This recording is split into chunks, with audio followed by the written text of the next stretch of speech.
Welcome to my home.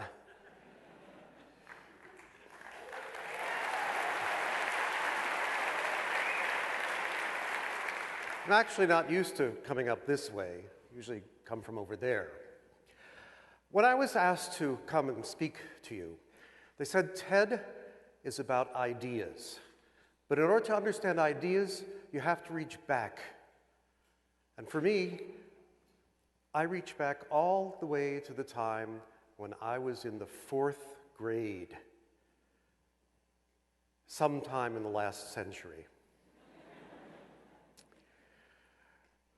I went to public school all my life in Los Angeles. We were blessed at that time with perhaps the very best educational system in this country.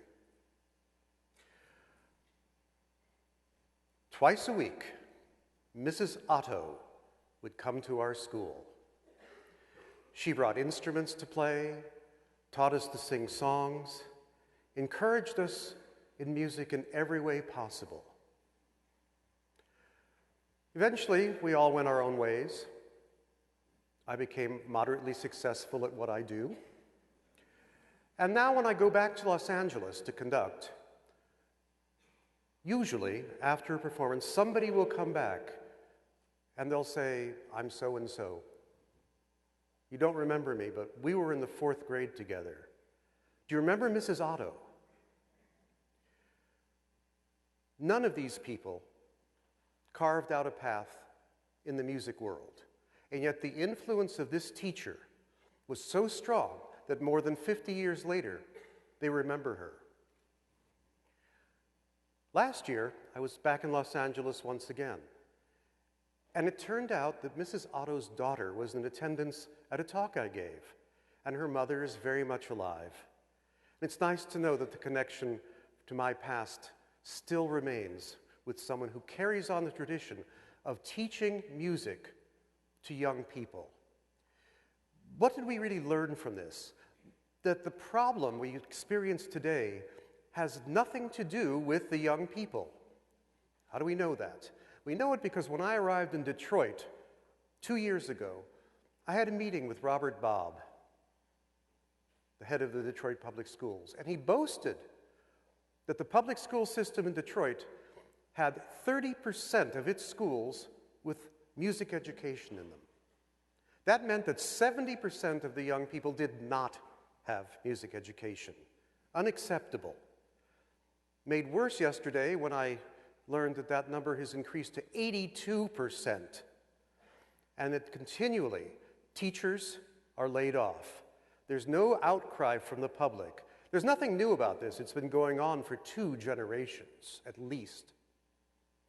I'm going to assume that a lot of you are here today because you care about many things. You care about ideas, you care about jobs, you care about what your lives are going to be. You care about the soul of who you are and your own being. And for many of you, music is a part of that. Some of you will not have had what we would call a classical education. You don't need it necessarily. But the more young people are exposed to what happens in the music world, in total, whether it's Beyonce, Beethoven, Willie Nelson, Oscar Peterson. It's all music, as Duke Ellington said. There are only 2 kinds. There's good music and there's the other stuff. So what do we do about that? It's not the fault of the children. It is the fault, to some degree, of all of us who have not pushed hard enough to get arts into the schools.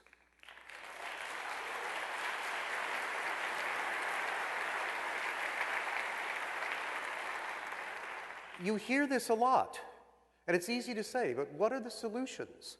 How do we do that? How do we make it important for the parents to go to their board of supervisors and insist on it? When I went to Washington, D.C. as the music director there was an item in the Sunday paper saying that the school music program in Fairfax County, and this is about 14 years ago, and that at the time was the wealthiest county in the United States, this board of supervisors was about to cut funding for the music programs in their schools, And in addition, we're going to cut funding for trips into the district to go to museums. I'd never done it before, but I went to the Board of Supervisors meeting. It's an experience. You should all do it. Everybody has their own pet projects. Some people come up with great presentations. Some people have very bizarre ideas about what the world needs. And I came up with mine. And of course, for that, you're given an extreme time limit. You have 4 minutes to make your case. And I had my remarks set. I usually don't like to work from a script. And the minute I looked at the Board of Supervisors, I knew what I had to do. I threw the script on the ground, and I told them the Mrs. Otto story.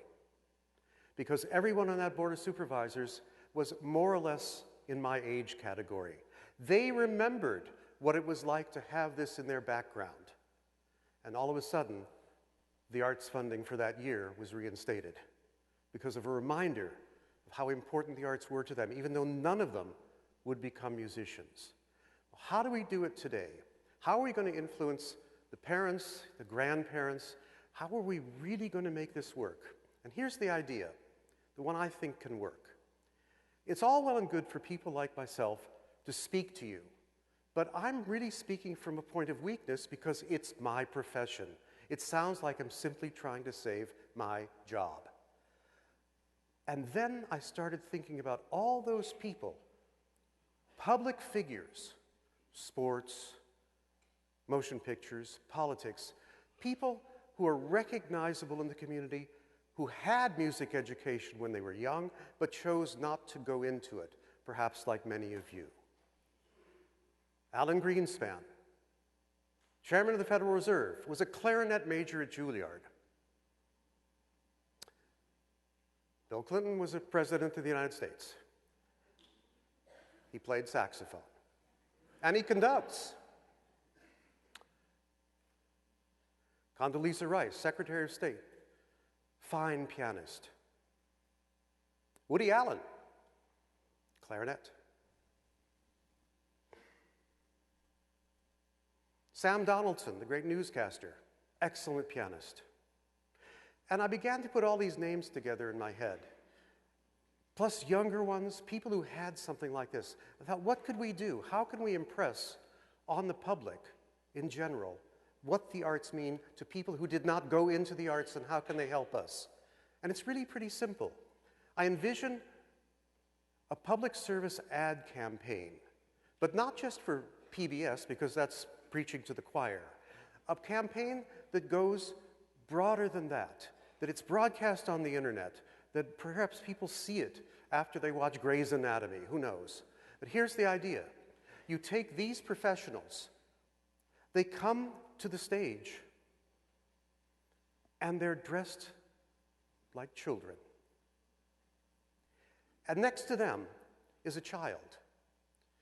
And the child is dressed more or less in what their person next to them would wear as an adult. So you see where somebody came from and where they could have been. These two forces interact. The public, the people we need to force and get aware of what we're doing, understands that music was an integral part of how they grew up. Side by side, young and old. A sports figure like Stan Musial, who played the harmonica, could be standing there in his baseball outfit, if you wish, or you put the child in the baseball outfit, and you reverse their roles. But you make this very clear that music and the arts are entirely viable and necessary for an all-round existence. I'm kind of tired of hearing that statistic about how SAT scores improve, how it does something for our lives. It's meaningless. We all know what music does. It reaches us on a primal level. It inspires our souls. It makes us better people. It makes us appreciate what the world is. The writer David McCulloch talked about an auto campaign where you look at the billboard and the advertisement and you see the car up there. And this car on the billboard had to be designed by somebody who had arts when they were young. And somebody inspired them, the Mrs. Otto of the car industry. We need the people to inspire us. We need the adults to demand that the arts become an integral part of the learning experience. There is nothing more important than understanding how valuable it is. Music for me in particular, and in particular because it's abstract. The comedian Louis Black had a wonderful routine many years ago about the Super Bowl and when MTV took it over. Some of you will know the routine. I can't repeat a lot of it. I can, but you wouldn't like it. He said that for him, MTV to music was like KFC to chicken. And what he really meant by that was that music is for the ear. Video is for the eye. And if you're with someone you care about deeply, or in some place that made a difference in your life, and you hear a piece of music, whether it's a pop song, blues number, jazz chart, and it reminds you of that good time or that bad one, you should be reminded just of that, and not of the video you saw of it. In many cases, not the creation of the person who wrote the music.